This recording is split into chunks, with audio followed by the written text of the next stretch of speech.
Hello and welcome to the Chronicle's Shark Tank Coronavirus Edition, held virtually from places around the country. We're glad that you can be with us. If you can't be with us in beautiful Austin, Texas, you can be with us here. You know how this program works? We basically bring on people who have ideas on how to fix higher education or have an interesting invention, and then we proceed to tear them apart and criticize their idea and make them cry and go home. So it should be a lot of fun. Glad that you're here to join us. I want to introduce the Sharks starting out. Of course, to my right, at least on the screen, is Goldie Blumenstyk. Everybody. Longtime person with the Chronicle and has a certain criticism about her that's good for the Shark Tank. Also joined by Paul Freedman of Entangled, who brings a really smart and sharp eye to new inventions, new ideas in higher ed. And then, of course, Cappy Hill as well, from Ithaca, and her long experience in higher education will be of value here to throwing chum in the water and finding out what happens. So let's not delay anymore. Let's bring on our first contestant. That would be Marie Bigham. Marie, glad to have you join us. Hi there, thanks for having me. 5 minutes to do it. I will set a timer. When you hear the timer go off, finish your sentence, and then we'll let the Sharks tear you apart. Sounds fabulous. Go ahead. Hi, I'm Marie Bigham, and I'm the founder and executive director of Accept.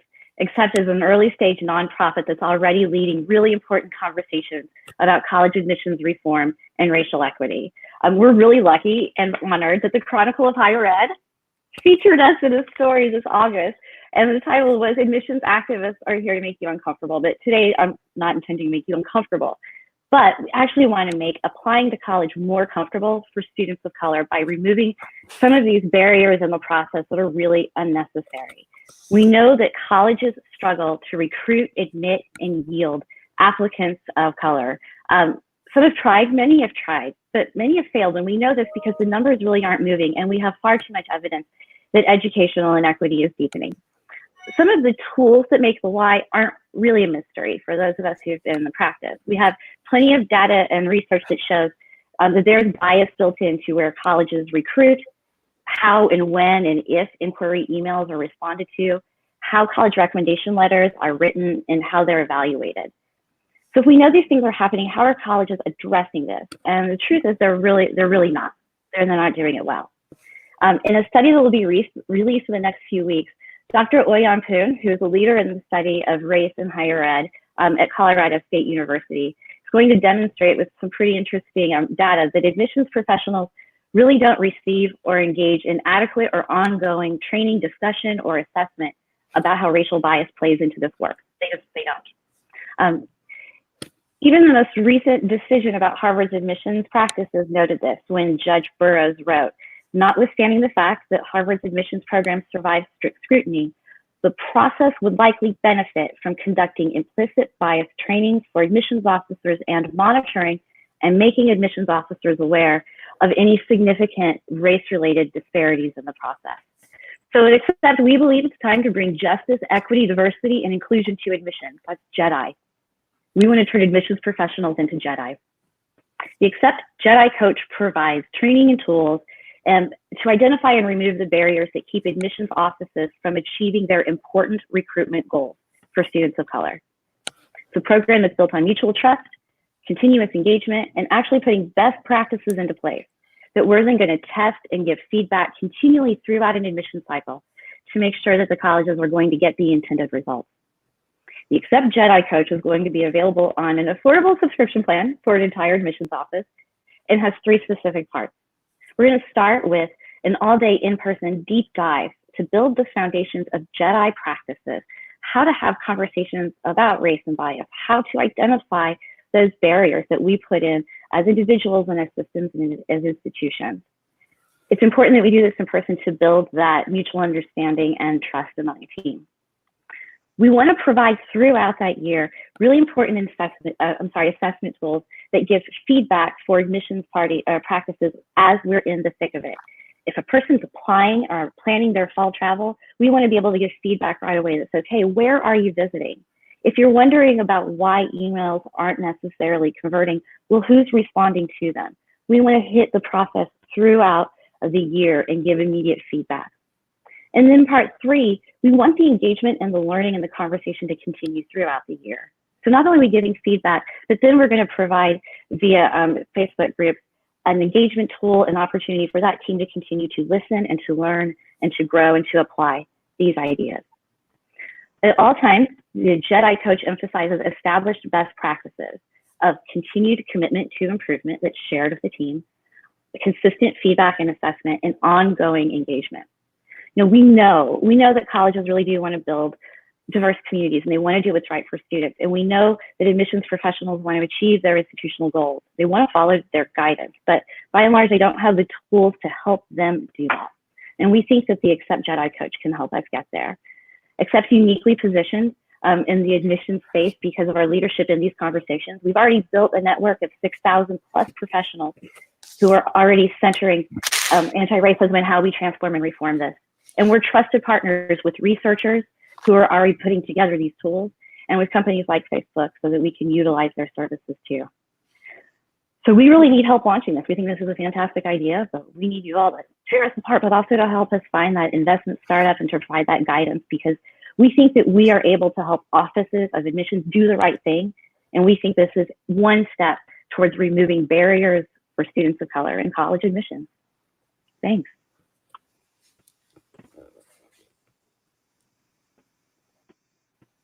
Great. Thank you so much for the presentation. You know, from a mission perspective, what you're working on is really important. There's been some of this type of programs in the corporate recruiting. I've seen more of that in corporate recruiting, where there's been investments made to get rid of implicit and explicit bias in hiring process. Unfortunately, too often that's being done just to check the box to say we're doing it, as opposed to something that the institution fully embraces and actually then makes the change that it needs to have happen. You know, how do you ensure that the same thing doesn't happen when this is applied to higher education? Sure, I absolutely agree with you. And the same criticisms come in higher ed when we talk about bias, when we talk about these trainings, and we think that the subscription plan actually does address that in some ways. One of the biggest criticisms is that it is box checking, right? We did this training too.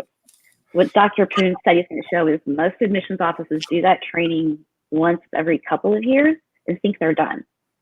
We really believe in what we've seen within Accept is that ongoing engagement. It's not a one and done, but the ongoing conversation, and especially in something like admissions, which is cyclical, knowing how those practices actually have meaning in your professional life and seeing that outcome means it's more than a checkbox. And when you have that committed growth and committed learning amongst the team, it snowballs. And again, it's something that we've seen in Accept in the 3.5 years we've been around. Do we just jump in, or do we have to wait to be called on? Go ahead, Cappy. You can talk. You can say what you want. Okay. So I think it's incredibly important for like our entire society to have anti-bias training.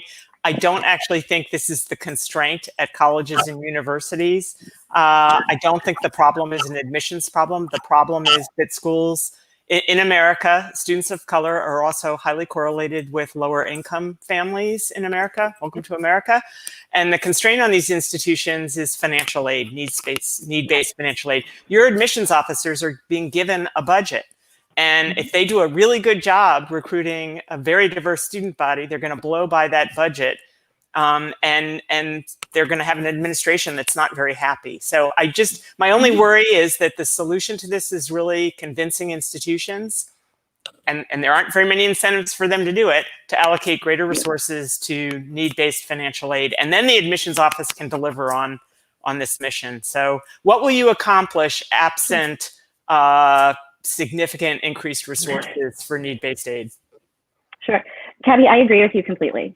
Absolutely. And if, whenever presented with the silly question of if you had the magic wand, I'm like, yeah, we would make funding not the issue. That removes the majority of the barriers right there. But we do know that some of these barriers that we put in our own way in admissions, unwittingly, without checking it, are an additional layer that we create ourselves. So not to say this is low-hanging fruit, it's not, this is hard work. But we can start to chip away at this, and we can start to make some movement. until we can get to that huge goal. I'm always torn philosophically. I would like to make huge radical change, but I know that there's a lot of difficult things to do that. So I want to make the change that we can make right away, and to start to take those small barriers away that aren't that small. Already working with on? Wait, I'm sorry? No, you're do you have some good. colleges that you're already working with now? I mean, do you need to have some sort of, coalition of the willing to sort of set this up? And preferably, as Cappy alluded, maybe colleges with the bigger financial aid budgets? Sure, no, I agree with you. So the question about who we're working with already, through our research to practice project that we did, that we're kind of in the middle of right now, Hack the Gate, we've made really great connections with researchers who have developed those assessments and those tools already. And so we feel like we can start to work with them pretty fast if we have the funding. Say, how do we bring those assessments, those fast assessments, to market?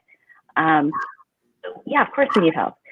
What I love, though, about that accept community already built in is we have a lot of buy-in already from folks engaged in the community who are leaders in the admissions process, but also, university leaders and people who really buy into what we're doing. And I think, yeah, we need a couple of folks who are willing to let us try this, but I think there's a need, and I think we can do it fast. Based on Dr. Pinn's research, we think we have a market of approximately 250 selective colleges that use holistic admissions and say that having a diverse student body is an institutional priority. We can start just right there. Yeah. And based on the research that you're using to build the initial product, what's your expectation in terms of efficacy? What does the research suggest? How much can you move the needle in terms of diversity or any other metric that you're trying to move? To be honest, I don't have the answer for you right now. These are researchers I trust, and these are researchers who, in their own work, have said, by removing these barriers in this way, they believe that something can happen. So I don't have the answer for you, but I'll get it. We have about 30 seconds left, so I just want to let the judges or let the Sharks sort of, sum up. What do you think?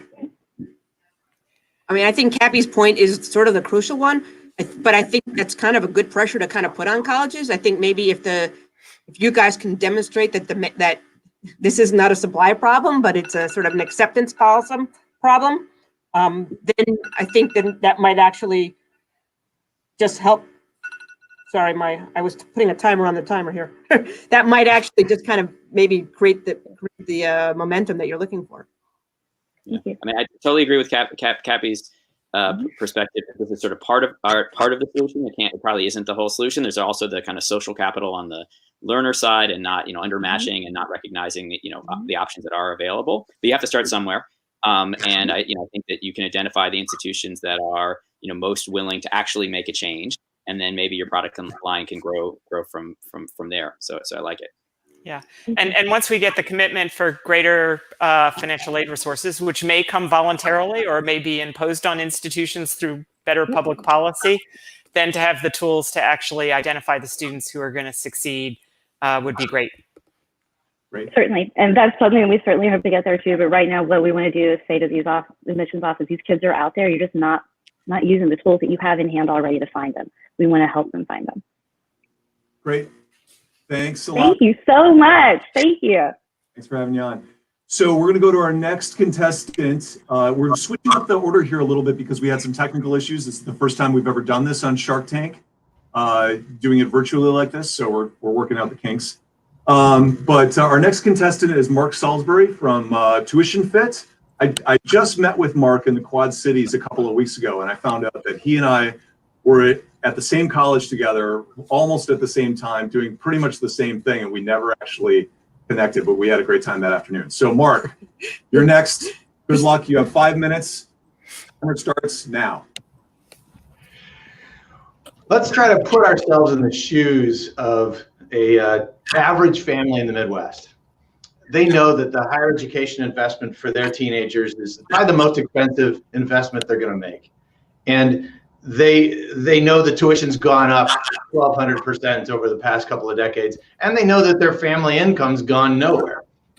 They also know that it's critical for their kids to get a post-secondary degree, but with the specter of debt, they know that if they get the calculation wrong, they could be sitting in debt for the rest of their lives and never be able to get out of it.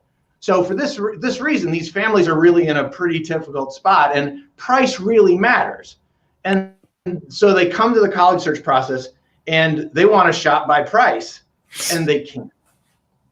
TuitionFit brings transparency to the college search process by letting you compare your actual prices with the real offers that students just like you have received from other colleges all over the country. The whole idea here is that it allows more students to find the colleges that fit their budget with the leverage to negotiate the best price. So TuitionFit empowers the public to crowdsource this solution. Students share their award letters with us. We verify the letters, redact all the private information, and calculate the prices. And we've got about 50 years of experience in financial aid and institutional data here, so we know how to throw out the plus for loans and throw out the work study and really get to what's the price that's going to be on your bill in the fall. During our beta launch, about 4,000 offers were shared with us from students, parents, and counselors all over the country. And in the first half of this admissions cycle, over 1,800 accounts have already been created. Some of those users are paying to see additional data. We have counselors that are helping to design a search tool that can search the data set so they can find better guidance to advise their students. And we even have colleges that have signed on to the institutional side of the platform. Because it turns out that transparency at this point is also good for colleges. 6 of 10 missed their enrollment last year, right, Scott? Somebody wrote about that recently. And part of the problem here is the funnel mixed with a high price and a high discount. You don't find out that actual price until the very end of the process, long after you've eliminated all these options. So there's a lot of schools out there that actually are offering some pretty competitive prices, and the students that need those prices never see them because they didn't apply there. Transparency helps both sides of this interaction find each other and match more often. I think probably the best way to talk about how TuitionFit has worked, to talk about some of the examples from last year. But a young woman from New Jersey, family's a middle to middle upper class family. She's applied to a couple of colleges based on a matching algorithm that tells her these are the schools she should apply to. She gets in and she gets offers of $33,000 a year and $37,000 a year. There is no way she can afford that. She thinks she's stuck. She shares that information with TuitionFit, and other students just like her, same need, same merit, have also shared information, and she's blown away. There are prices in her area from $6,000 to $51,000, public and private. She saves over $10,000 a year on college just by having what essentially is a Kelley Blue Book of college prices. We had another student share information to TuitionFit to a school they already wanted to go to, and just because they were empowered by the information they saw, they had the gumption to then go and negotiate, and they got $5,000 off of the offer they were originally given. This is what happens when people have information. Now, I'm not claiming that transparency is a silver bullet, but I am saying in this case, transparency of pricing is going to improve opportunity for students to find the colleges that they can afford and show a clear path to getting to college and make the whole process less opaque and much more simple. It's going to narrow the equity gap, and we've already seen that in some of our data from our first year, because students now can see their way to a better value based on price. And colleges now have a clear path to compete, which they have to do already, and to innovate. But this is going to start with us in order to get this whole sector to a better place. Thank you. Great, Mark. Hey, Mark. You and I talked about 18 months ago, and I got to say that your progress since then has been pretty impressive. So congratulations on that. I think when we met, I told you I liked the idea and probably couldn't get involved just because we were involved in a company called Admit, which was sort of have a similar mission about increasing price transparency, or at least affordability. I definitely believe that this is a huge issue as it relates to people not understanding the true cost of education. But the cost is only one side of the equation. People should really be looking at the kind of return on the investment, where transparency in tuition gives you one half of the equation, but you need to know what the outcomes are going to be and what you're going to get out of it to actually make sure it's a good investment. Are you worried that if you only focus on the cost side, then people will select for the cheapest institution, which might not be the best institution? That's a reasonable concern, and we started wondering if that was going to play out. what we saw in the data was that that just did not happen at all. There were certainly some people that did choose the lowest price, but there were many students who chose schools that weren't the lowest price of the options that they were able to see. What we found was the public is just a much more sophisticated consumer than I think we give them credit for. What they're looking for is value, and value absolutely includes what you share, what you just suggested, Paul, about ROI. But you can't really start to make a value calculation until you know the price tag you're going to be asked to pay. And right now, colleges tend to try to sell value, and then tell you price at the end. What happens for the public is that value stuff just stays in the abstract and gets lost because they don't know what that price tag is, so they can't really apply it to themselves. Hey, Scott. Go ahead, Goldie. Yeah, in a way, I can see the appeal of this idea. I could also see this from the college's perspective, and I can imagine some of them seeing this as maybe one of their worst nightmares. But I want to call back to something that you said early on about, how somebody using this could see how a student just like you, what kind of aid award they got. And I guess I want to ask you a little bit about that. I mean, maybe at some point when you have thousands and thousands of data points in your database, maybe you can make that argument. But right now, I mean, admissions is a holistic process. Just because two students have similar grades or they come from a similar high school and similar SATs, it's really hard to know what the compelling backstory is for each student. So how does this really make it fairer for families? Doesn't this just kind of create maybe some false expectations from people? So two things. One, having spent an awful lot of time in the back room developing and working with some of all these pricing models, I know that what we oftentimes have ended up with is marketing text that says we're going to do holistic admissions and we're going to assess you individually.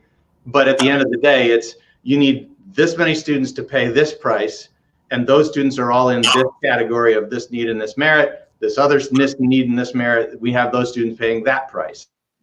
And it's a big matrix and it's on the back wall, and that's how you organize your financial aid. So I would say, one, that for a lot of institutions, that's sort of the way they play it out. The second thing I would say is that when two students meet each other in the freshman year and find out that they're the same, but one of them's paying $5,000 more than the other one, they don't care about the holistic thing. They're just angry. And I don't think institutions help themselves by this incredibly broad disparate of prices judged on some opaque criteria when the public is in a position where they're already a little bit skeptical. Okay, let's just say cynical about higher ed. So I think that one of the things we're trying to do here is just say, look, this is the way it's going on, and let the students then start to ask those questions, because people don't know what they don't know. So I'm wondering how this adds to the information that's available on the scorecard or on net price calculators. Why is this better? And then I also want to reiterate Paul's point. I think it's so important for families not to think that it's just all about net price, but it matters what you're getting for that price. And the free part of the problem with the free college stuff is families may be choosing to go places because it's going to be free, except their kid's not going to graduate and get the return on any investment. Whereas if they had invested a little someplace else, they would have gotten a much better education with a better outcome. And then finally, I really worry that this is going to fuel merit aid competitions, which go completely against our commitment to allocating greater resources for need-based aid. You're going to have kind of middle-income families who think they can't afford $30,000, but really could afford $30,000. They're just not willing to pay that, and they're going to negotiate for that $5,000 reduction, and that money's going to come out of some low-income families' financial aid award. So I'll try to take your questions in order, but I'm sure that I will screw that up. So Okay. One, scorecards data and net price calculators. Net price calculators are now pretty well known to be wrong some of the time, and enough of the time now that the public doesn't trust them. And especially counselors who work with students that are middle income and are not looking at schools that are just need-based schools that are highly selective.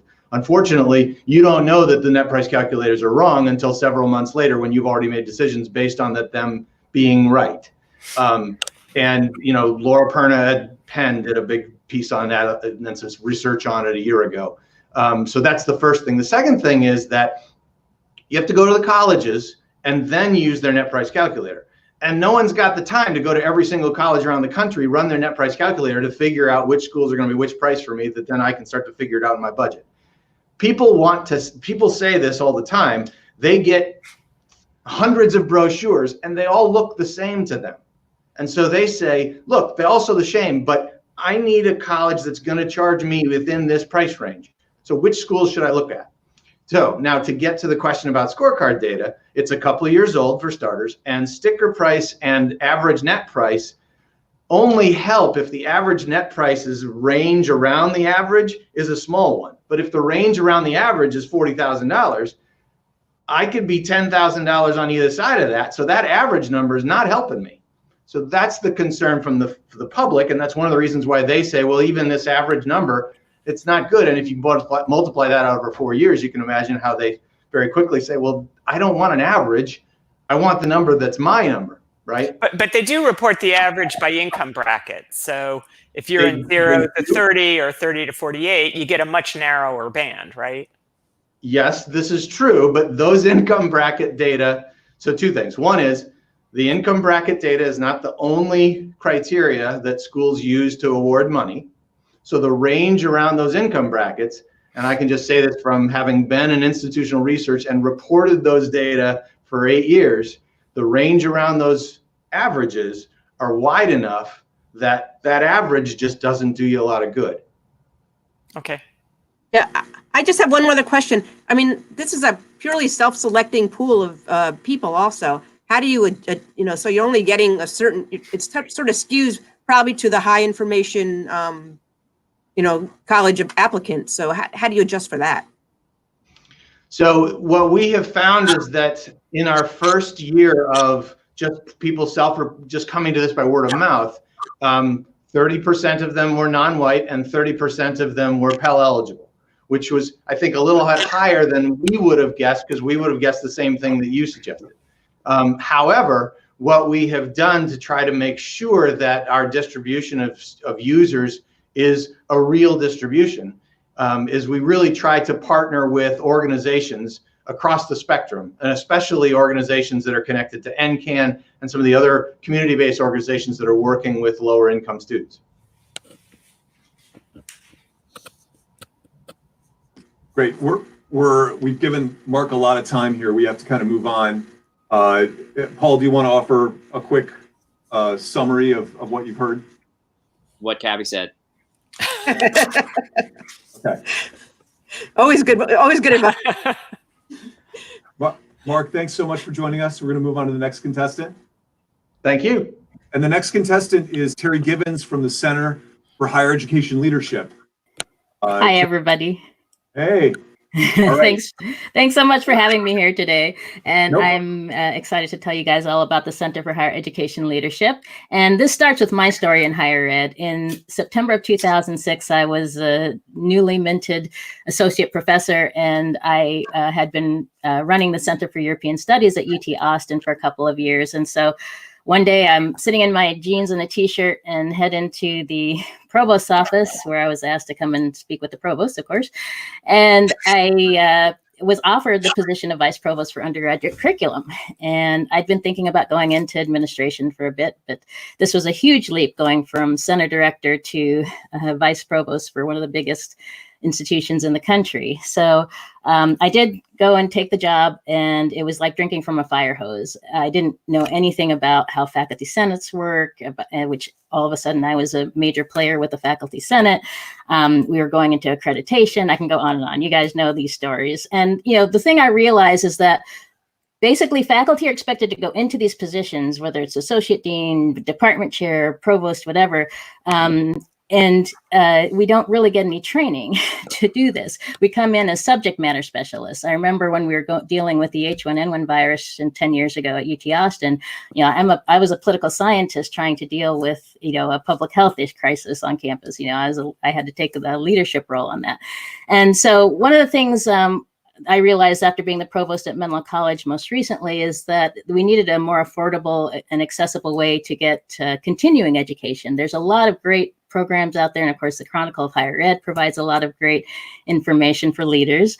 And we highlight the stuff from the Chronicle all the time. But, we needed something. So, for example, one of the examples I like to give is we do a guide to assessment.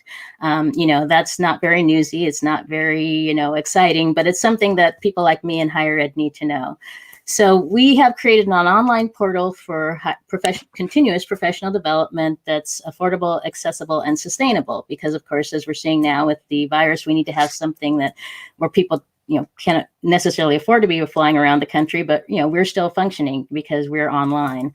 And we started off with a newsletter that really focuses in on issues like providing information about educational technology. That's been a big topic for me because I believe that higher ed folks need to be better trained and understand what the options are around educational technology.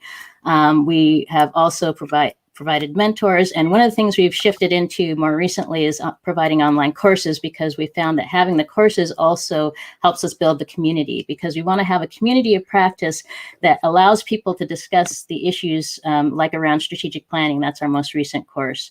And we find that our people who take our courses are much more likely to join in our forum and discuss the issues that they're facing on their campuses and share those issues.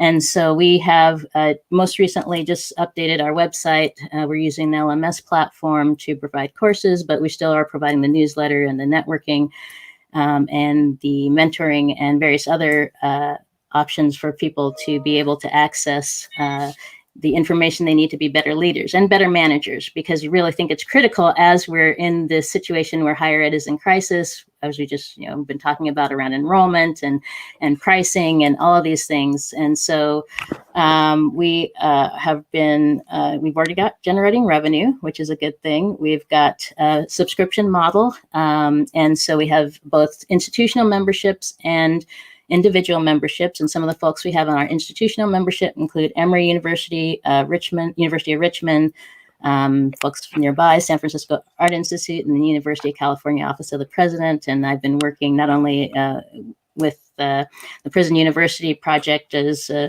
member, but also as a consultant.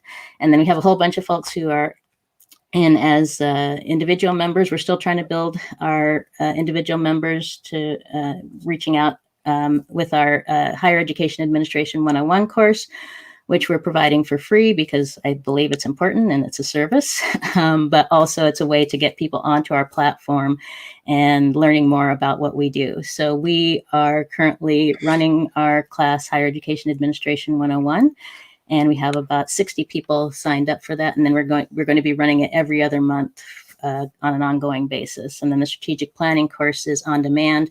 And we also are doing the higher ed administration course on demand for folks who are already members, particularly those from our member institutions. So we are looking to expand. We need we need a designer for our courses. We need to do more marketing. We want to advertise more in the Chronicle of Higher Ed. We want to get some funding for that. So that's where we are at as an institution. Thanks. Got it. Oh, can't hear you, Scott. I want to begin. Yes. I want to begin because I can't agree with you more that there's this need for information, but I've been covering higher ed a long time, and the last thing I think that I can imagine higher ed needing right now is one more association. Oh yeah, we're not an association. Really, isn't there an association? How is this different from, there's a lot of professional development out there from a lot of different organizations. How is this any different than what's available from the alphabet soup of groups that exist already? Well, a lot of it, first of all, we're trying to provide like I said, something that's very accessible and affordable. One of the things I really focus on is making our option affordable. We're only charging $250 a year for membership, but also the community component is important, as well as the mentoring component. And I've been a provost. I know what it's like to. I've been to Council of Independent Colleges. I've been to ACE. I know Harvard has their programs, but one of the things I found is that, first of all, it's kind of expensive, but also something that I could access when I wanted to. Uh-oh, we lost somebody. Yeah, and I've heard some other differentiation in your product. in terms of like focus on management and readiness to sort of take leadership roles, so I'm convinced this is a problem that institutions have, and I'm convinced that you're different in some ways from other organizations trying to solve the problem. But that you can divide the world between problems that universities have and things they're willing to pay for. Right. And it's always it's not always the same thing. So yep. Are you finding that this is something that that institutions will pay for, that people can fund even at the lower price level? Yeah, I definitely. And like I said, we do have, we're already getting some folks signing on. And actually what I'm finding is that I'm probably getting a little more traction with the individual members than the institutional. But we're hoping that by, basically what I've learned, I've been following companies like the National Center for Faculty Development and Diversity. They're doing an aspect of this that's different from us, which is focusing on promotion and research and so on. And we're trying to focus on making that next step from faculty member to leader.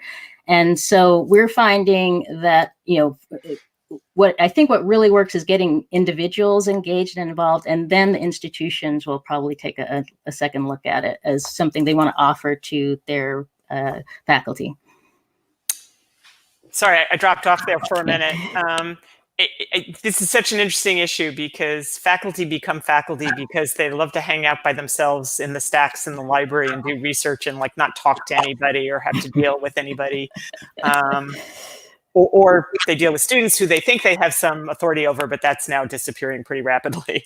Right. But so I do think that some training is really helpful for faculty as they move into these administrative positions. But my experience has been that one of the things that's really valuable, and I'd love to know just how your service can help with this, is really talking to people who are going through the same thing, yes, or who have recently gone through it, but in a way that's confidential. So, yes, the reason that Harvard can do this thing is I'm not sure it's because of who they've got teaching, but it's because these people come together and have a couple of days where they can talk to each other and know that somehow it's going to remain more or less amongst themselves. Yeah. And then it establishes those relationships, which you can then call on during a crisis later on. So can you replicate that through your technology? Yes, we can. So we have the forums, but actually I find that people are doing this when they're so for now, at least, when we do a weekly webinar with our courses. And that's where I've found, surprisingly, because the people are pretty open with discussing the issues, even though we're in a group. But the other option is mentoring. And that's why we set up our mentors so that we could have, they can have somebody they can go and talk to about a confidential issue. A lot of the issues they're discussing, they might be difficult, but they don't necessarily mind talking in a forum that's members only. But there's also the option, if there's something confidential that they need to discuss, that there's the mentor option. Because I know very well, I really appreciated having people I could talk to about, especially, particularly personnel issues. Yeah. This sounds a lot like an organization that I've heard about. That's the Young Presidents Organization. That's for young CEOs of companies, and they talk a lot about this this mentorship relationship. The thing that I'm wondering about, though, is what we hear often in higher ed, that faculty are sort of, or have traditionally been more devoted to their disciplines than they have been university as a community. Maybe when you get tapped, that changes a little bit. But at the end of the day, do you think there's a ceiling on the interest in this? Because I think most faculty are probably still more interested in maybe rising in their own discipline or in their multidiscipline, perhaps, than in the than seeing themselves with this hat on.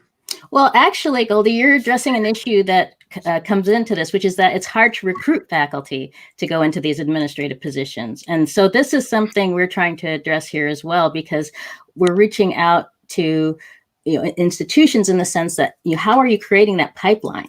And you're right. A lot of faculty, we talk about this in our forum. You've gone to the dark side when you become a administrator, and I felt that when I became, especially vice provost. And so one of the things we're trying to address is this, reaching out. And this is just what I do on a regular basis. I write for somebody else who we won't mention here because they're a competitor to the Chronicle. But I talk a lot about these issues of what does it mean to go from being a faculty to an administrator, and why would you want to do it? And so part of our job is to get out there and say, look, you'd rather have somebody out there who you trust than, somebody who just, is doing this randomly, somebody who's been, is willing to get some training. So we're still kind of figuring out how do we reach the administrators who are trying to recruit those people who are, have potential to be really good administrators, but don't want to go to the dark side. How will you know it's working? Because we're getting members. Okay. But I do want to mention, because this came up earlier, I believe firmly in assessment. And so one of the things we're trying to do with our courses is to really I do surveys on a regular basis. We're really trying to be good about getting feedback. And how many times a year does a faculty member get promoted to administration for the first time? Oh my gosh, it's happening all the time, because you've got, if you're looking at the different possibilities, everything from, running a center to department chair to associate, it's happening all the time. Just a guesstimate in terms of number of incidents that in a year in the US. And I would say, well, obviously it varies by institution. So when I was at Menlo College, it was I was at a tiny institution, so that's probably happening a couple times a year at the most. But at the University of Texas at Austin, you're talking about this happening, probably hundreds of times a year. So it just varies depending on the institution. There's all kinds of positions that, everything from, like I said, from department chair to center director to even if you're running a lab, it could be important to understand all the HR issues and so on. Yeah. Scott is trying. Sorry, can you? Yeah. We have to wrap up your session. Yeah. Last comments from the Sharks on this? I think there's a need for this. I'm not sure how generic it can be for all those different positions, because the skill sets are very different for some of those. But seems like it's worth a try. Great. Thanks. All right, let's move on to our next person. Thank you so much, Terry. Our next contestant is Ashley Bass from CUNY. You have 5 minutes. Ready? Awesome. Yes, I am so ready. Hi, everyone. I am Ashley Bass. I am the project director over a program called CUNY Tech Works at the Research Foundation of the City University of New York. So thank you for having me today. So at 17 years old, I came to New York wanting to be a fashion designer. And as an undergraduate, in order to be able to be a fashion designer, I needed to complete something called an internship. And when doing research, I quickly realized that internships here in New York City was something that was unpaid. And I then also realized that it was a through credit course, which means that I had to pay out of pocket for my internship. So on top of paying out of pocket for free work, I then started into my internship. And 1 month in, I learned that this is something that I did not want to do. And so I learned that pretty quickly, because my supervisors and the peers around me all were miserable. They hated their job. They came to work mad every day. They were underpaid. And they felt like it was not something that was a social good type of thing for them. So I figured out how to start my internship, and I started it within my junior year. And after realizing all of this, I went back and I took a step back and I said to myself, why am I just now realizing this? I'm 3 years in, and that means that I have to go back and change my major if this is something that I don't want to do. There was no talks of diversity, equity, and inclusion within the workplace. There was no talks of culture. And, I really needed to reevaluate my life. So I did that, and I ended up changing my major to something that is now paying off. So after doing all of that, I started to think about, what does it mean to have work-based learning? That's something that's separate from an internship experience. So by providing students with real life work experience where they can apply academic and technical skills and develop their employability is really what work-based learning. And through the work-based learning model, higher education institutions and employers are working together hand in hand in order to design the framework that would allow for students to take classroom learning to the workforce. An example framework of a typical week is 3 days in the classroom and 2 days at a place of employment, which would be something that I would have preferred as a 17-year-old. Mandating work-based learning into the curriculum of every higher education institution across the states is the key way in which the gap between higher education institutions and the world of work can be bridged. Employer representative bodies need to be led on the design of the curriculum and work in partnership with universities and refinement and delivery. And when implementing effectively, students don't only gain relevant practical skills, but they also gain strengthened emotional skills, such as the ability to work in teams, problem solving, time management. But employers also benefit as well. They can tailor the learning to ensure that students acquire those skills that are more relevant for their enterprises. And they get to know their trainees well enough to select the best for recruitment later, which will help decrease the pipeline problem. Also, over the course of the work-based learning, employers benefit from the trainees' contributions to the work processes, usually result in low costs. In fact, the U.S. Department of Labor also calculated that workers who obtained an apprenticeship-like work-based experience were typically going to earn more than over $300,000 more during their lifetime if they had that work-based experience versus not having it. Higher education institutions need to be more flexible and malleable so their students can succeed in the workforce post-graduation. They need to be able to demonstrate that they have something of real value to offer and that they can be accommodating in terms of fitting in with the employer's needs versus just thinking about the traditional academics of learning for students. A one-size-fits-all approach may not do it. Thank you, everyone. Sharks? Sharks. And it's all.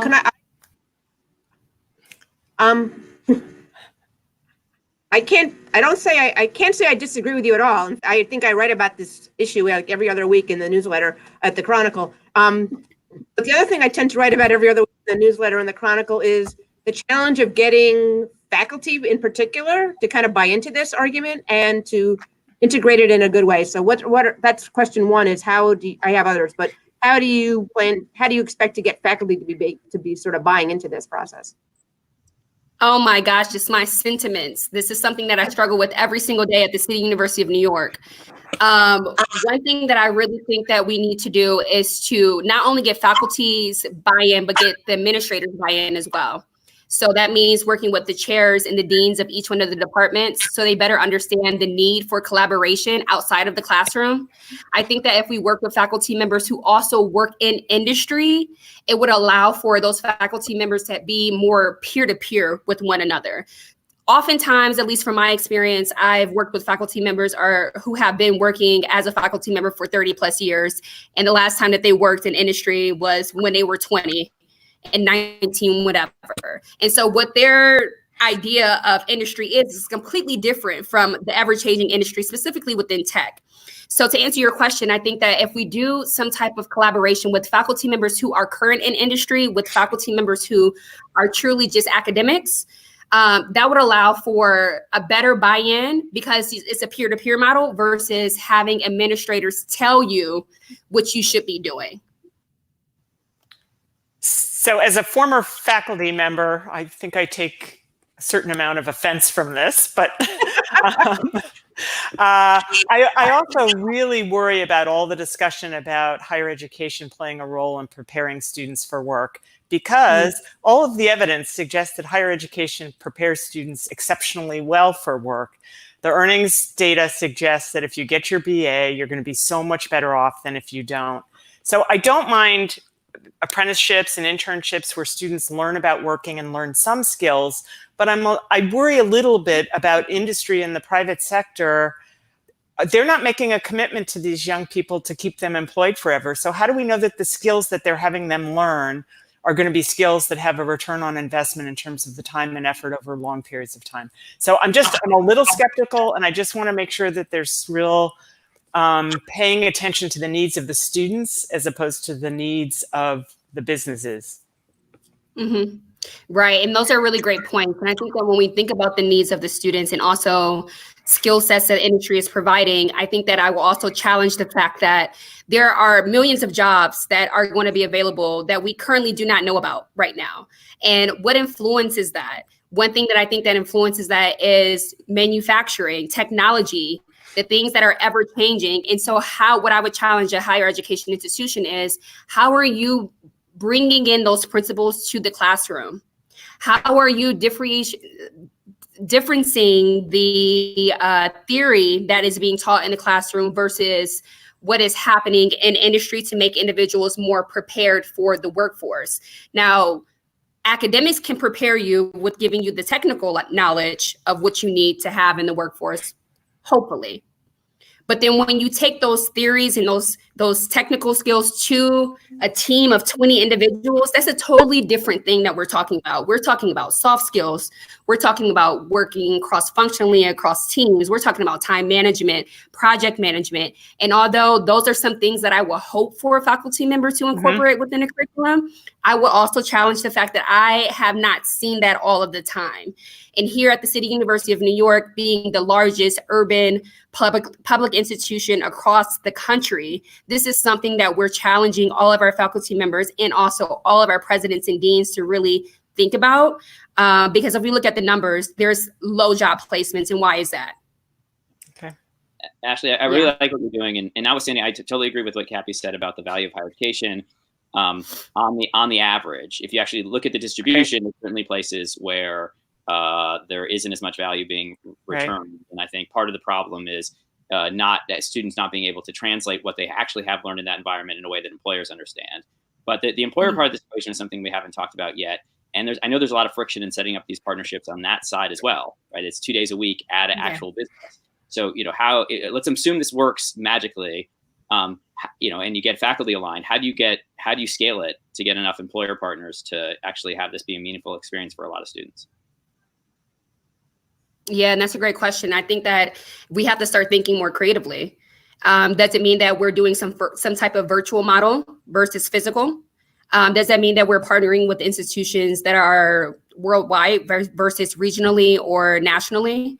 Does it mean that it's some type of cohort type of model? There's a lot of different creative ways that we can think about it as far as meeting the needs of the employer and the higher education institution, because there is going to be a capacity and a scalability issues such as you've mentioned. There's only so many employers. There's only so many staff members internally, but there's definitely a lot of jobs that are going to be available. So if we want individuals to take these jobs, then there's going to be some training that needs to happen. And if we're siloing the way in which we're engaging with students within the classroom setting and then expecting them to take that knowledge over 4 years or 2 years and then just magically be this unicorn that's job ready, we're in trouble. And so thinking creatively, working amongst one another to create the curriculum and the framework is really going to be key. And I will be pro virtual as a model in order to think about the scalability of this.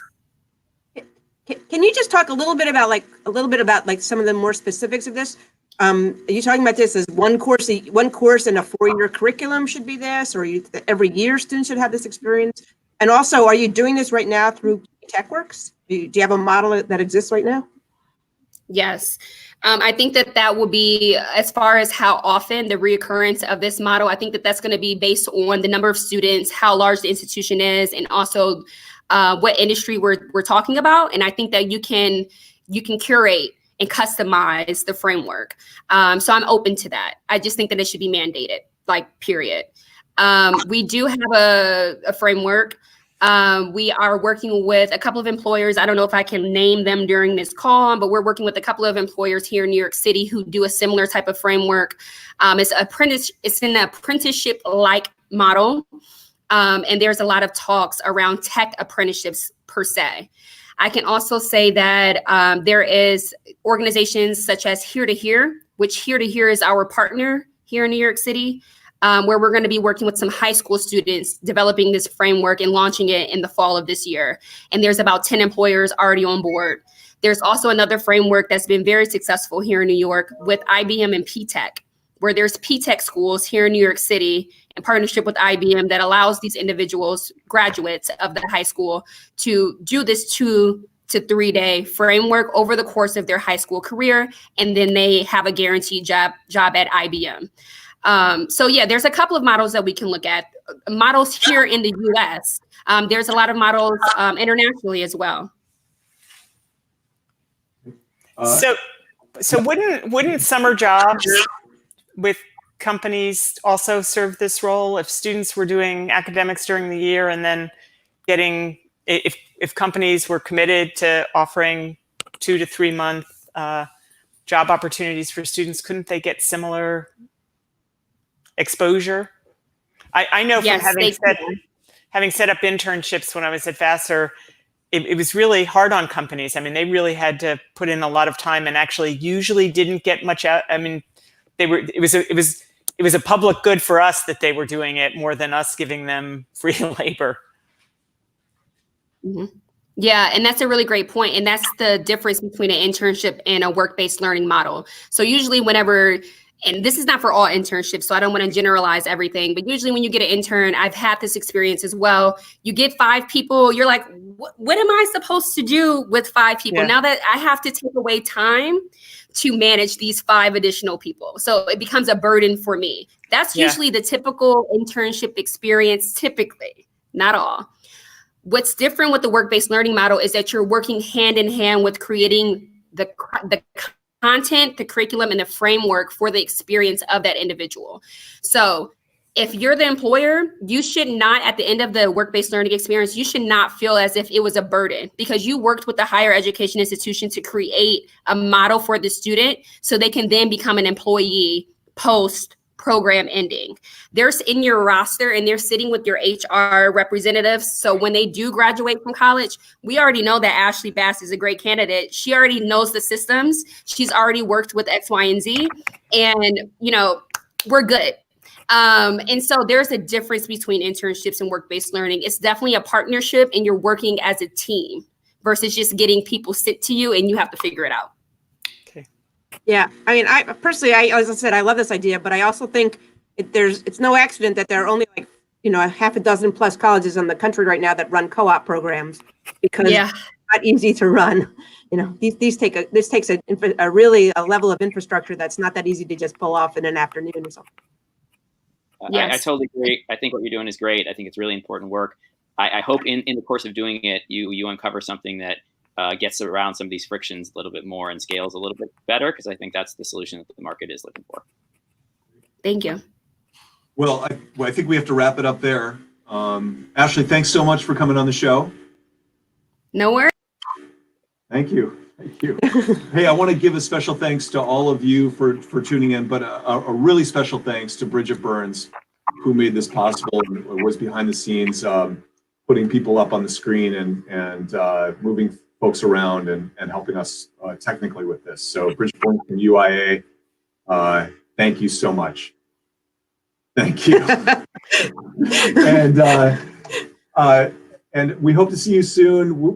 We might be doing more stuff like this in the months to come. We'll see what happens, you know, as the pandemic settles in here in America. We'll see what happens. But it's good to connect with you, and hope you can join us for our next event like this. And everybody wash your hands and don't touch your face. Thank you. Always loved being a part of it.